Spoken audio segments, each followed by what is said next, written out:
Brenton, you're doing this one? I'm gonna go for it. Go. This is a world premiere. World premiere. World premiere. Brenton just went All through right. our full sketchboard training You want to join us? recently. Yeah. So stick around. I'm about to give a presentation. It's the first time in my life with this particular painting. World premiere. Woo! Yep. So as Dan prepares the paints, I'll just get started. And I'm going to shout a little bit so people down there may want to come. Ladies and gentlemen, we're about to begin our presentation. Please come down to the sidewalk and hear some bad news and some good news. I'm not going to shout for very long, so please come close to hear some bad news and some good news. It'll take about 10 minutes of your time, but it might change your life. Come on over. Yeah. So, my name is Brenton Powers, and I am a Christian. I'm also a missionary, and I like to use the sketchboard to talk about spiritual things. And this is the first time I've used this particular one, but I have a big black Sharpie right here.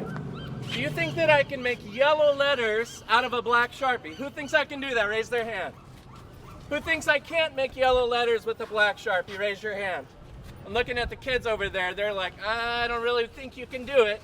Come up and see what letters I'm making with a black Sharpie. They're yellow letters. Huh? I'm gonna make...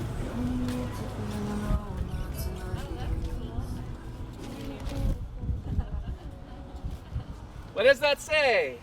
Bad news. Bad news. Well, I've got bad news, and I've got... What do people usually say here? Good news. Which one do you want to hear first? Bad news. Stick around if you would, please, for a few minutes. Encourage me and encourage other people to stop and listen. So, usually it makes more sense to give the bad news before you give the good news. You see this diamond up here. It's pretty bright. It's a yellow diamond. Most diamonds are not yellow. But the reason why you go to a jewelry store and they put their diamonds on a black felt is so that you can see the brilliance of the sparkle of the different multifaceted diamond. Well, the bad news and good news is about a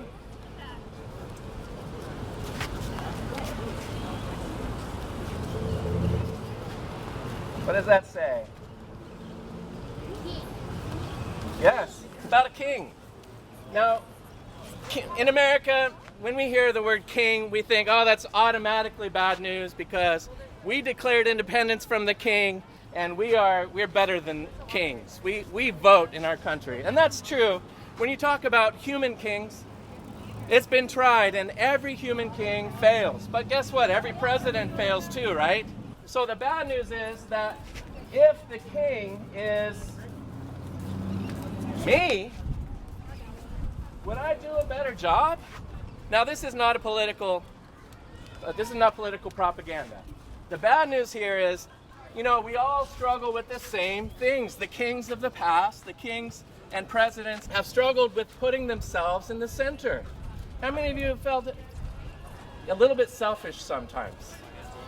I think that's our biggest problem. We put ourselves in the middle of everything, and when we do that, it makes a big... What? Makes a big mess, right? There's a word we call that when we do bad things, when we are selfish. It's a 3-letter word. Sometimes people run away when they hear the word. But what is it? Sin. So yes, there's sin in our hearts. It's when we put ourselves first, and it gets messy. One acronym for sin you can remember, stinky inner nastiness. That's what we have in our hearts. And God has written His law on our hearts, so we know that it's wrong to be selfish. What else do we know is wrong? You shall not lie, right? But how many of you have ever lied? Okay? If God gave you a check mark every time you broke His law, oh, who could stand? If you sin just 20 times a day, lying, stealing, disobeying your parents, hating people, calling someone an idiot, not loving God with all your heart, soul, mind, and strength. If you did that 20 times a day for 70 years, you would have sinned 1,000,000 times. So the problem, the bad news is, for all of us in humanity, oops, I messed up. Okay, you could still read it, right? Man is created in the image of God, but something happened, and we have fallen. We've fallen into, yes, sin, that stinky inner nastiness. And in sin, the Bible says the wages of sin is, who knows it? Yes, the wages of sin is death. That's not good news, is it? That would be bad news. I'm going to get to the good news, so stick around. Don't run away. But the Bible also says what comes after death. It's appointed for a man to die once, and after this, the judgment. And if God gives us justice,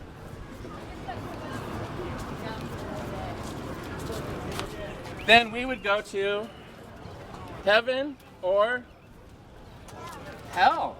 If we get what we deserve in sin, we will die and go to hell. That is really, really bad news. And I'm sorry to have to tell your children this, but it's the gospel truth. Like I said, this diamond, you would not appreciate the beauty of the diamond unless you saw it in contrast to the darkness of our human sin. So let's get to the good news, shall we? Good news is that the king stepped down into our messy world, and they called him the, what does that say? Messiah. Another word for that is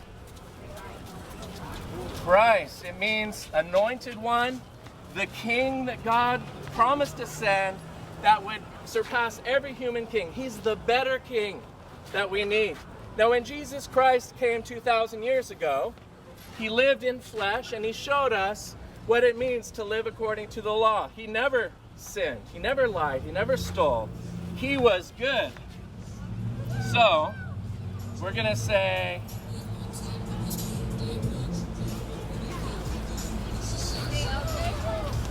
Jesus fulfilled the law. Jesus is the only one that had a pure heart, because he was not only man, but he is God. He is the king that came from heaven to earth. He lived a sinless life. And this Messiah died on the cross for us. You see the cross I've formed there? I'm making a mess out of it, but the Messiah will help me. Thank you, Jesus, for coming and taking my mess and revealing that you are the Messiah who loves me perfectly. You know, Jesus, when he was asked, what are the two most important commands? Actually, he's asked, what's the most important? And he summarized the two tablets of the law. And that's kind of what this looks like too, a tablet of a law. One side says to love God with all your heart, soul, mind, and strength. The other side of the commandments, and he said this is the second most important, is to love your neighbor, or humanity. I'm just going to write man. That means men and women and children. Love your neighbor as yourself. And Jesus was the only one that did that. We've all broken the law. And so into this mess of our sinful hearts, Jesus came. He died on the cross for our sins. And because of his shed blood on the cross, we can be washed white as snow. If not everyone just gets to receive this free gift, but there's something we must do. First, we need to turn from our sins, and that Bible calls that repentance. Second is believe or trust in what Jesus did for you. To believe that he not only died for your sins, but he is risen. Now that's really good news, isn't it? Someone came back to life after 3 days being buried in a tomb. And that person has authority over life and death. That would be Jesus Christ. He's risen. He's alive. Hallelujah. Can I hear you? Hallelujah. Hallelujah means praise God. Jesus is alive. That's good news. Thanks for stopping your car to hear the good news. So, not only do we need to turn and trust in Jesus, but we need to receive his life. We need to receive salvation. He offers it as a free gift. The Bible says whoever receives him, to them he gives the right to be called children of God. So when you trust and turn, you will cross over to a new life, to a new world. You will have peace with God. I know this is getting to be a big mess, but once you're saved, say this line represents crossing over into the good news, into a relationship with God. Once you're saved, you should begin to do what?